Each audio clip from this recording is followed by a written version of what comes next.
نحمدہ نصلی علی رسول الکریم اما بعد اعوذ باللہ من الشیطان الرجیم بسم اللہ الرحمن الرحیم۔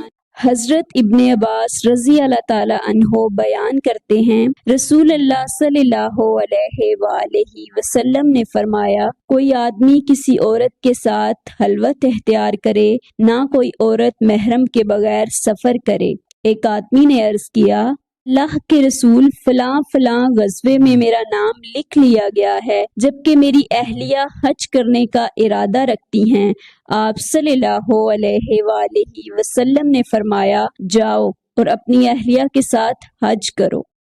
حضرت عائشہ رضی اللہ تعالی عنہا بیان کرتی ہیں، میں نے رسول اللہ صلی اللہ علیہ وآلہ وسلم سے جہاد پر جانے کی اجازت طلب کی۔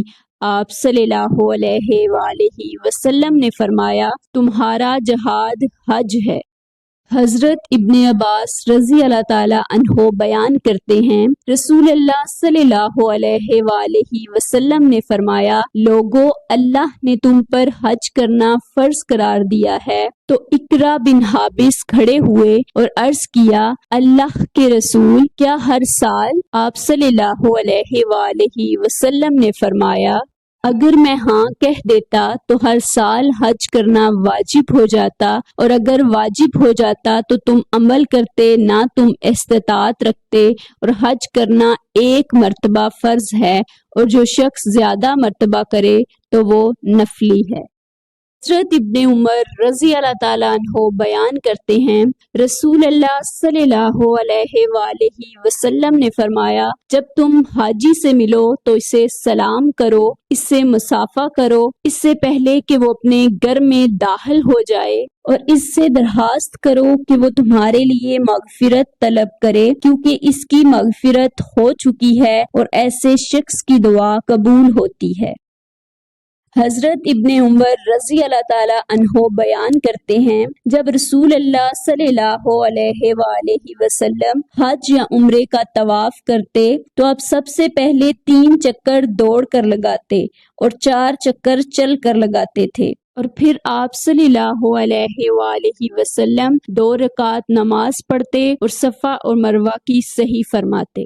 زبیر بن عربی رضی اللہ تعالی عنہ بیان کرتے ہیں، کسی آدمی نے عبداللہ بن عمر سے حجرہ اسود کو بوسہ دینے کے بارے میں دریافت کیا، تو انہوں نے فرمایا، میں نے رسول اللہ صلی اللہ علیہ وآلہ وسلم کو اسے ہاتھ لگاتے اور بوسہ دیتے ہوئے دیکھا ہے۔ حضرت عائشہ رضی اللہ تعالی عنہا بیان کرتی ہیں، ہم نبی کریم صلی اللہ علیہ وآلہ وسلم کے ساتھ صرف حج کے ارادے سے روانہ ہوئے۔ جب آپ مقام صرف پر پہنچے تو مجھے حیض آ گیا۔ نبی کریم صلی اللہ علیہ وآلہ وسلم میرے پاس تشریف لائے تو میں رو رہی تھی۔ آپ صلی اللہ علیہ وآلہ وسلم نے فرمایا، شاید کہ تمہیں حیض آ گیا ہے۔ میں نے عرض کیا، جی ہاں۔ آپ صلی اللہ علیہ وآلہ وسلم نے فرمایا، یہ تو ایک ایسی چیز ہے جو اللہ نے آدم کی بیٹیوں پر مقدر کر دیا ہے۔ تم جب تک حیض سے پاک نہیں ہو جاتی، بیت اللہ کے طواف کے سوا دیگر حاجتوں کی طرح اموار بجا لاتی رہو۔